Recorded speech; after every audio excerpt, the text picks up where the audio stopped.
আসসালামু আলাইকুম। Walton LED presents ক্রিক টকে সকলকে আমন্ত্রণ। মাহমুদুল্লাহ রিয়াদ যদি ফিট হন তাহলে মুশফিকুর রহিম দল থেকে বাদ পড়বেন কিনা, সেরা 11তে মুশফিকুর রহিমকে স্যাক্রিফাইস করতে হবে কিনা, আমার একটা পাল্টা প্রশ্ন আছে। মুশফিকুর রহিমকে যদি স্যাক্রিফাইস করেন তাহলে উইকেট কিপিংটা কে করবে? 50 ওভারের উইকেট কিপিংটা করাবেন কাকে দিয়ে? জাকের আলী অনেককে দিয়ে করাবেন? জাকের আলী অনেককে এরকম বড় মঞ্চে 50 ওভার উইকেট কিপিং করার জন্য এখন পর্যন্ত পরীক্ষিত? আমার তো মনে আছে জাকের আলী অনেককে যখন ইন্টারন্যাশনাল ক্রিকেটে আপনি উইকেট কিপিং করতে দেখেছেন সেটা নিয়েও আপনারা সমালোচনা করেছেন, কারণ তার বল ক্যাপচারিং রেশিওটা আসলে অনেক কম।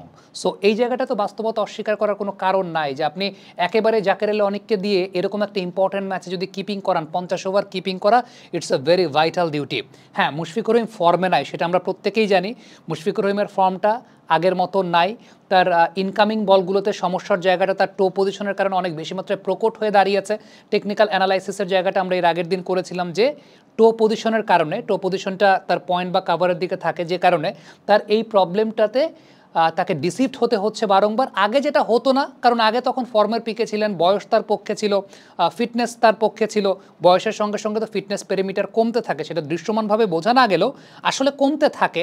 সো তখন যেটা হয় যে আপনার অন্য ল্যাকিংসগুলো অনেক বেশি মাত্রায় বেরিয়ে আসে। মুশফিকের ক্ষেত্রে সেটাই হয়েছে। বাট 50 ওভার উইকেট কিপিং করাটা একটা খুব গুরুত্বপূর্ণ বিষয়, যেটা মুশফিক ছাড়া এই মুহূর্তে বিকল্প জায়গাটা নাই। সো মুশফিকুর রহিমকে বাদ দেওয়ার জায়গাটায় আপনাকে 10 বার করে আসলে ভাবতে হবে। আরেকটা বিষয় বলি, সেটা হচ্ছে নিউজিল্যান্ডের যে সমস্ত বোলাররা আছেন এই দলটাতে, এই বোলারদের এগেইনস্টে মুশফিকুর রহিমের অ্যাভারেজটা কিন্তু 53।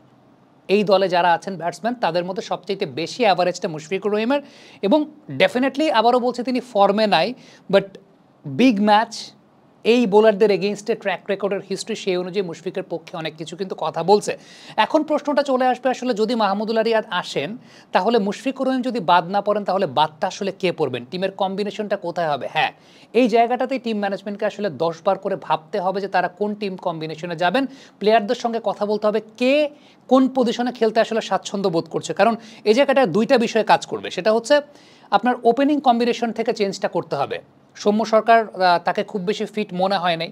ব্যাটিং ফিটনেসটা হয়তো বা থাকতে পারে, কিন্তু ওভারঅল যে ফিটনেসের জায়গাটা সেটা কতটুকু আছে, তার আঙ্গুলের ইঞ্জুরির জায়গা ছিল, তিনি যে আঙ্গুলের প্রবলেম, ওই হ্যান্ড ডমিনেটেড শট কতটুকু খেলতে পারছেন। এর আগের দিন ফিল্ডিংয়ে তাকে মনে হয়েছে অনেক বেশি মাত্রায় খাপ ছাড়া, অনেক বেশি মাত্রায় এফোর্টলেস মনে হয়েছে সৌম্য সরকারকে, যে তিনি এফোর্ট দিতে যাচ্ছেন কি যাচ্ছেন না, সেই জায়গাটা অনেক প্রবলেমেটিক জায়গা মনে হয়েছে। সো সেখানে যদি স্যাক্রিফাইস করা হয়, আমার কাছে ব্যক্তিগতভাবে যে বিষয়টা মনে হয় যে দুইটা অপশনে খোলা আছে। একটা হচ্ছে নাজমুল শান্তকে ওপেনিংয়ে চলে যাওয়া, আর একটা মেহেদী হাসান মিরাজের ওপেনিংয়ে চলে যাওয়া। এখন এই জায়গাটার মধ্যে আমি মেহেদী হাসান মিরাজের ওপেনিংয়ে চলে যাওয়াটাকে প্রেফার করব, কারণ দেখেন এমনিতেও মেহেদী হাসান মিরাজকে কিন্তু শুরুর দিকেই ব্যাট করতে হয়, যখন দুইটা উইকেট পড়ে যায় মোটামুটি 2-3 ওভারের মধ্যেই তাকে ব্যাটিং করতে হয়। সো এর চাইতে তাকে ওপেনিংয়ের একটা প্রিপারেশন নিয়ে পাঠিয়ে দেওয়া, যেটা ওপেনিংয়ের প্রিপারেশন নিয়ে পাঠিয়ে দেওয়ার পর তার কাছ থেকে কিন্তু সাকসেস রেটটাই আমরা এখন পর্যন্ত বেশি দেখতে পেয়েছি। যদিও হাই পেসের এগেনস্টে, একটু লম্বা বোলারদের এগেনস্টে মেহেদী হাসান মিরাজের সাকসেস রেটটা খুব বেশি ভালো না নতুন বলে।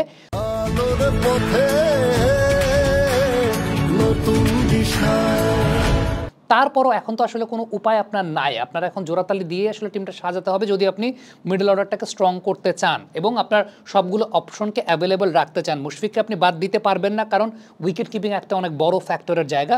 দ্বিতীয়ত যে বিষয়টা হচ্ছে, শান্ত 1 বছর ধরে 3 নম্বর পজিশনে ভালো খেলছেন, তিনি প্রেসারে আছেন। লাস্ট ম্যাচটা বাজে ব্যাটিং করেছেন, একটা অফ স্ট্যাম্পের বাইরের বলকে শর্ট খেলতে গিয়ে আউট হয়েছেন, উইকেটটা গিফট করে দিয়ে এসেছেন। বাট তার আগে যদি আপনি চিন্তা করেন যে 3 নম্বর পজিশনে তিনি ভালো খেলেছেন, 72 অ্যাভারেজে ব্যাটিং করেছেন। আর রাওয়ালপিন্ডির মতো জায়গায় নাজমুল শান্ত যদি তার ওয়ানডের ইউজুয়াল ফর্মটা ক্যারি করতে পারেন, he can bat deep. So Shanto social মিডিয়ার একটা প্রেশার যে ঠিক আছে অন্য সবাইও খারাপ খেলেছে, তার সঙ্গে শান্ত খারাপ খেলেছে, শান্তর খারাপ খেলাটা নিয়ে আলোচনাটা বেশি হয়।